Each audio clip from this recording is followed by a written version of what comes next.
सवाल कयो आहे ख़ादिम हुसैन गैंचो। वो तो चए त मां सरकारी मुलाज़िम आहियां, मूंखां ऑफिसर ड्यूटी कोन था वठनि, छा मुंहिंजे लाइ पघार हलाल आहे या हराम आहे? बिस्मिल्लाहिर रहमानिर रहीम। मुलाज़िम जे मथां लाज़िम आहे त जेतिरे वक़्त जी उनखे ड्यूटी करण जो चयो वियो आहे ओतिरो वक़्तु ॾिए। जेकॾहिं उहो ओतिरो वक़्तु न ॾींदो त उनखे पघार खणणु नाजाइज़ आहे। रही ॻाल्हि अव्हां जे सवाल जी त तव्हां सरकारी मुलाज़िम आहियो ऐं सरकारी मुलाज़िम में जेके अव्हां जे मथां ऑफिसर मुक़ररु थियल आहिनि उहे तव्हांजा मुस्तअजिर न आहिनि, यानी उहे अव्हां खे पघार नथा ॾियनि, उहे सिर्फ़ु तव्हांजी निगरानी जे लाइ आहिनि। जेकॾहिं उहे अव्हां खां ड्यूटी नथा वठनि उन जे बावजूदु अव्हां खे पंहिंजो वक़्तु ॾियणु लाज़िम आहे।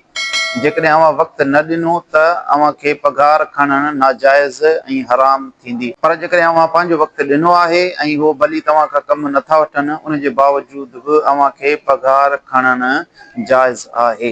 जीअं फतावा हिंदिया ऐं ॿियनि किताबनि जे अंदरि आहे त वल अजीरुल ख़ास मन यस्तहिकुल अजर बितस्लीम नफ्सिही व बिमुदय्यिल मुद्दति वला युश्तरतुल अमलु फी हक़्क़िही लिइस्तिकाकिल अजर। जेको अजीर ख़ास आहे यानी मुलाज़िम आहे उहो वक़्तु ॾिए थो ऐं उनजो वक़्तु गुज़री वञे थो त उनखे पघार वठणु जाइज़ आहे, उहो उजरत जो हक़दार थींदो, जेतोणीकि उहो अमल न करे सिर्फ़ु वक़्तु ॾिए त बि काफ़ी आहे। इन इबारत मां मालूम थियो त जेको मुलाज़िम आहे उनखे वक़्तु ॾियणु ज़रूरी आहे। जेकॾहिं वक़्तु ॾींदो त पघार जो हक़दार थींदो, पर जेकॾहिं वक़्तु न ॾींदो ॿिया कमकार कंदो उन वक़्त जे दौरान त उनखे उजरत यानी पघार वठणु नाजाइज़ रहंदी। अल्लाहु अअलम बिस्सवाब।